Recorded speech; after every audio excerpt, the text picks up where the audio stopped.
જય માતાજી મિત્રો, હું છું મકવાણા નીતિન। તમે આગલા બે વિડીયોમાં આપણને મને બહુ સપોર્ટ આપ્યો। હવે તમને હું જે પાર્ટ 2 બાકી હતા, આપણે અગાઉ બાકી હતો એક પાર્ટ, એ લઈને આવ્યો છું। તો તમને બતાવું કે અવાજ આપણે ક્યાંથી બે પાર્ટમાં જે અવાજ આવતા હતા એ જોયો તો અમને પાછળ અમે ઠેઠ અહીંયા પહોંચ્યા છીએ। મતલબ હવે અમારી સાથે અમારા ટીમ મેમ્બરમાં બે મેમ્બર વધ્યા છે। મતલબ એક હાર્દિક ભુવા છે અને વિરાટ મિની વિરાટ। આ છે હાર્દિક ભુવા, આ છે મિની વિરાટ, અને આ તો તમે જાણો છો અમિત ભુવા। આ છે રાજ અને હું, તમે તો મને ઓળખો છો। ચાલો તો આપણે આગળ જઈએ। આપણે ક્યાં આવવા ગયું છે? ડર લાગે તો હાલો।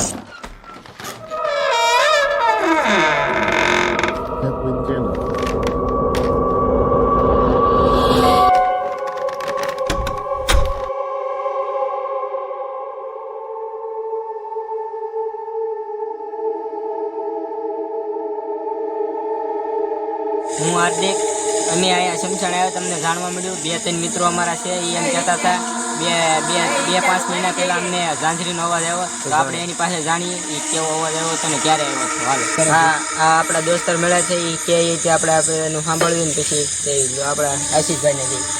હું થોડાક ટાઈમ પહેલા સુરતથી આવ્યો, કમસે કમ 2-3 મહિના થઈ ગયા છે। હું તે પહેલાં પણ જો ખૂણો છે, ઓલો ખૂણો દેખાડતો તો ખૂણો થોડો છે ને ખૂણો છે। હું ત્યાં બધા પહેલાં ગઢિયાઓની મારા દાદાની બધા બહુ કહેતા હું કે ખૂણો વટો ને એટલે ભૂત દેખાય। હું અને ભાઈ મને એવી કંઈ ખબર નહીં, એટલે સુરતથી આવ્યો ને આખા ગામને ખબર ને મને ખબર નહીં। તે ભાઈ હું ફોનમાં રીલ જોતો નહોતો, એ ખૂણો વટી ગયો ને તે ત્યાં પાળીએ ઊભો હતો। હું પાળીએ ઊભો હતો ને તે ઘડી પૂછું તો ઝાંઝરીનો અવાજ આવવા માંડ્યો। મેં કીધું કાંક તમરા બમરા બોલતા હશે એમ। હું તે પાછો અવાજ આવ્યો તો મેં લાઇટ કરીને જોયું હું છે એમ। તે શમશાનના ઓલા જો શમશાન છે, શમશાન દેખાડતો એ ખૂણો એટલે શમશાન જ છે। હા, એકચ્યુઅલી શમશાન જ છે। હું ત્યાં શમશાન હું લાઇટ કરીને જોવા ગયો। મારો ભાઈ બન આ બાકડો છે ને આગળ ગોળ બાકડો છે, ત્યાં બેઠો હતો એ, હું એંકા વાત કરવા જતો ને રીલ જોતો હતો। તો ભાઈ જોયું ને લાઇટ કરીને, તો ખાલી આમ હેઠે લાઇટ હતી ને મને પગ દેખાણા, ઝાંઝરી દેખાણી, અને પછી એ મેં નાખી મૂકી છે ગડગડતી દોઢ।